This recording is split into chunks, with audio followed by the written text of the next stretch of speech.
What about Tulsi Gabbard? She's been appointed to serve as Director of National Intelligence in Trump's new cabinet. She, of course, played a pretty key role in this election campaign, you'd have to say, when she endorsed Donald Trump. So I suppose this appointment was not exactly a surprise.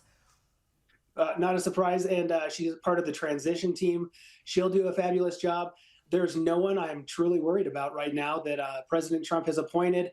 Uh, Everyone's going to do a great job. President Trump is surrounding himself with strong leaders, amazing people. They're going to get in and get the job done. They're tough guys and gals, and I know they're going to do the right thing for us. We're taking back America. That was the mandate that was set last Tuesday during the election, and that is the mandate that President Trump is putting forward for the American people. It's an exciting time. No worries. Let's look at Trump's border czar, Tom Homan. This is his message. I got a message. As a guy who spent 34 years deporting illegal aliens, I got a message to the millions of illegal aliens that Joe Biden's releasing our country in violation of federal law. You better start packing now.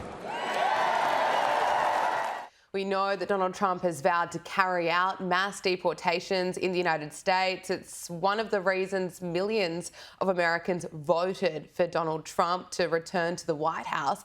What exactly is that going to look like? Border security in the campaign was one of the top two issues next to the economy.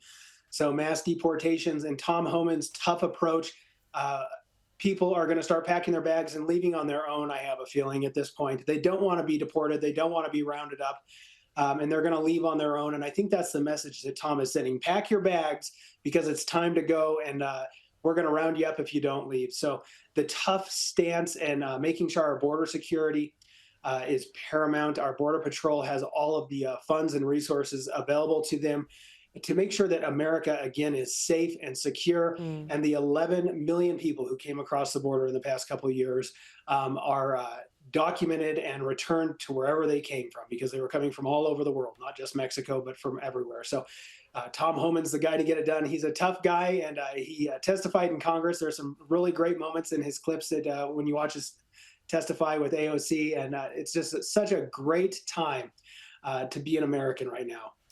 These appointments are going to be making many in Washington, D.C. pretty nervous when Donald Trump announced that Elon Musk and Vivek Ramaswamy will be leading a new Department of Government Efficiency in his second administration. Now, we know that Elon Musk has warned that this will send shockwaves through the system, and anyone involved in government waste, which is a lot of people, those are the words from Elon Musk. And we know that Elon Musk fired more than 80% of the workforce when he bought Twitter. So what can we expect that he's going to be doing in this role? Well, we're praying that he can get rid of 80% of the federal government at this point and return those rights right back to the states. The Department of Government Efficiency is going to be a very, very crucial role. And Elon Musk, being the guy who goes in and fires them, is the right guy at Vivek to eliminate 40, 50, 60% of the federal government would be a huge success, especially when we look at how inefficiently it's run through the massive bureaucracies and bureaucrats running these departments. So it's time for them to go. So they get their severance pay and they get to join the private sector. And what a wonderful opportunity this is for small business owners just like myself to be able to hire qualified employees to come in and help bolster our GDP and join the private sector or become entrepreneurs themselves and live the American dream. Elon Musk is the guy to do it. Vivek is certainly the guy to do it. It is a dream team that's being assembled, and this is just a brilliant move on President Trump's part. Finally, what are your thoughts on Pete Hegseth, the Fox News host and Army veteran who served in Iraq and Afghanistan, to be his Secretary of Defence? This has been a bit of a controversial pick. He could bring in sweeping changes to the military. What would you expect?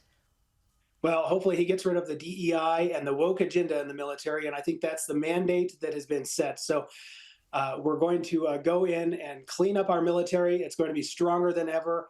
And I think he's, again, is the guy to do it. He's tough, and he's certainly going to get the job done. I completely back President Trump, his agenda, and the picks that he's making, and I'm excited for what the future holds. We have 2 years before the next election for our Congress and Senate, and we can get so much done in these next 2 years and truly fulfill the mandate that the American people have sent President Trump to the White House with in just a massive, massive way, the popular vote and the electoral vote. So it's a great time to be an American, and our country's pride is being restored as we speak. So great things are on the horizon, and I'm excited, certainly. I want to talk to you about the campaign. In the final weeks of the campaign, there was an uproar over the joke that comedian Tony Hinchcliffe made at Trump's Madison Square Garden rally when he referred to Puerto Rico as a floating island of garbage. Many on both sides criticised the joke, but he's since spoken out saying he has no regrets about making it, pointing out that the media didn't choose to clip up the jokes he made about his own mother. Here he is. On my speech on free speech, I referenced Puerto Rico, which currently has a landfill problem in which all of their landfills are filled to the brim. I guess I'm the only person that knew about this. With that said, I just want to say that I love Puerto Ricans. They're very smart people. And they're smart enough to know when they're being used as political fodder. I apologize to absolutely nobody. Not to the Puerto Ricans, not to the whites, not to the blacks, not to the Palestinians, not to the Jews. What do you make of what he's had to say? Do you think the joke moved the needle at all, or was it a big overreaction from the media? It's definitely an overreaction. Listen, we do have a First Amendment. He's correct. Comedians are just that. They're comedians. They're there to talk about the topics that no one else wants to talk about.